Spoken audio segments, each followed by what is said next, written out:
menjelaskan di sini bahwa para ulama dari dulu sepakat untuk menggunakan hadis dhaif. Ulama dulu sepakat menggunakan hadis dhaif. Siapa aja yang sepakat? Imam Nawawi, Imam Iraqi, Ibnu Hajar, Zakaria Al-Ansari, As-Suyuti, Ibnu Hajar Al-Haytami, ya, Al-Laknawi. Begitu juga ayahanda beliau, ya, Sayyid Al-Imam Al-Walid. Banyak sekali. Al-Alawi.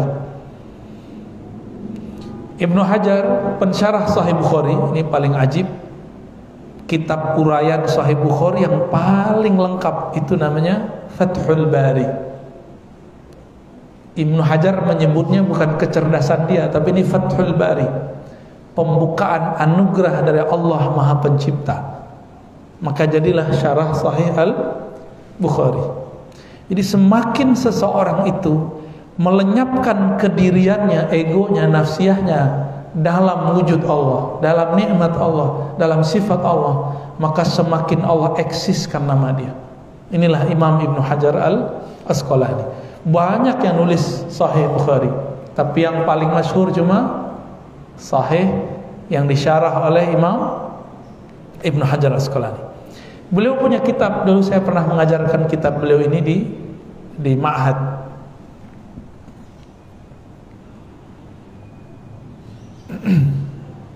Beliau punya kitab, ya, Syarhun Nukhbah. Apa kata beliau? Boleh menggunakan hadis yang dhaif. Yang penting untuk 4 hal. Pertama, fadilah amal. Apa arti fadilah? Keutamaan. Nah, ini yang dipakai oleh sahabat-sahabat kita, Jama'atut Tabligh, kitab Fadailul A'mal yang disusun oleh Maulana Syekh Zakaria Al-Kandahlawi, guru dari Sayyid Muhammad, guru pengarang kitab ini. Jadi antum yang mahabbah kepada Sayyid Muhammad harus hormat kepada yang nulis kitab Fadilah Amal, Maulana Zakaria Al-Kandahlawi. Bahkan saya menyarankan setiap pencinta hadis Nabi punya kitab Fadilah Amal di rumahnya, ya. Silakan dicari, ya, online itu banyak. Kalau nggak ke Kebun Jeruk sono, di masjidnya Ahbab kita Jamaah Tabligh. Murah, nggak ada hak ciptanya. Siapa aja boleh menerjemah oleh beliau. Itu boleh itu dibaca, ya. Di situ ada fadilah sholat, fadilah zikir, ada fadilah Quran, sedekah. Yang penting fadilah jihad. Lalu ada kisah-kisah para sahabat. Nah, ini sangat saya rekomendasikan. Guru dari siapa? Sayyid Muhammad Alawi Al-Maliki. Karena Maulana Zakaria Al-Kandahlawi bolak-balik ke Madinah, Mekah. Kalau ada ulama sana datang, itu Sayyid Muhammad mengunjunginya. Tapi ada orang yang salah faham tentang hadis dhaif. Fadilah amal itu dikritisinya dengan cara yang membabi buta, ya. Dan dikatakan, wah, fadilah amal hadisnya palsu, hadis dhaif. Kita nanya, jadi ada anak muda tamatan umum SMA atau SMK lulusan UI ngomong ke saya, "Oh Ustaz, nggak boleh pakai hadis yang ada di fadilah amal, hadisnya dhaif." Oh gitu, enti sini, coba tunjukin mana hadis dhaifnya. Bingung dia.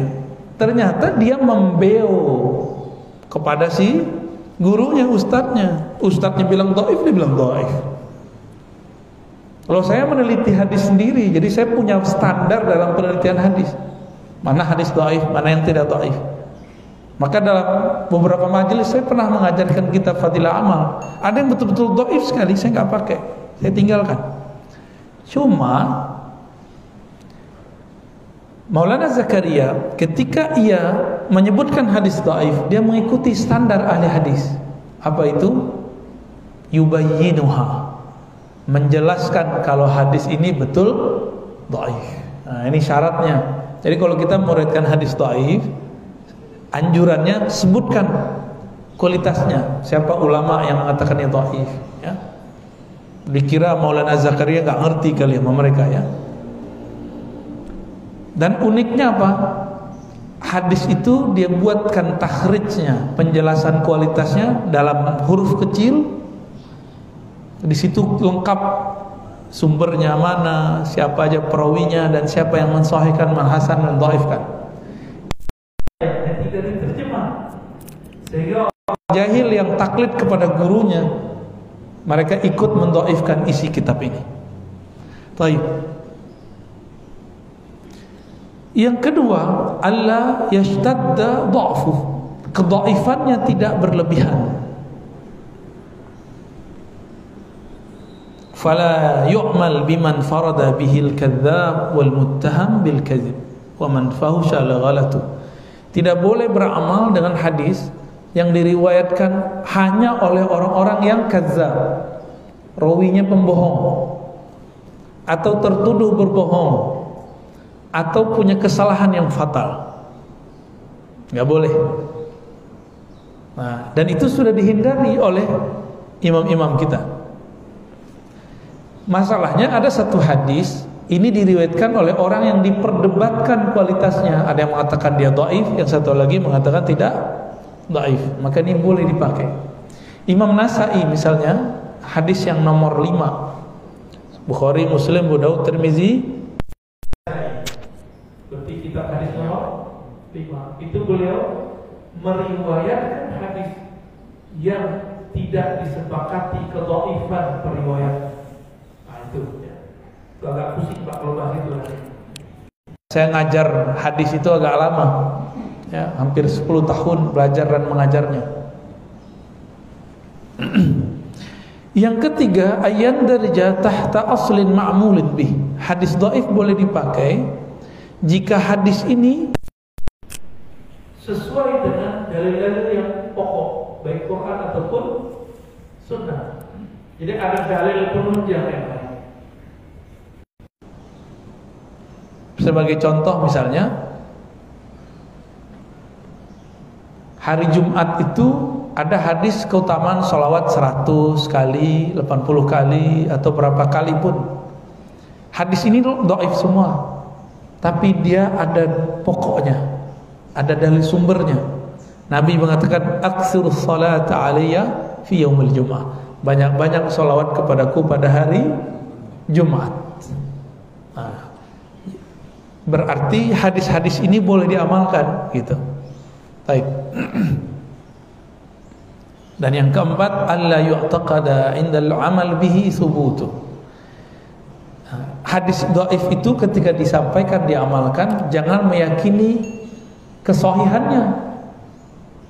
Nah, kita harus kemudian hati-hati juga. Siapa tahu barangkali ada versi yang lainnya. Kayak ini secara ilmu hadis ya. Maka nanti fasal-fasal yang disebutkan di sini semuanya, kalaupun ada hadis dhaifnya, hadis dhaif yang sudah direkomendasikan.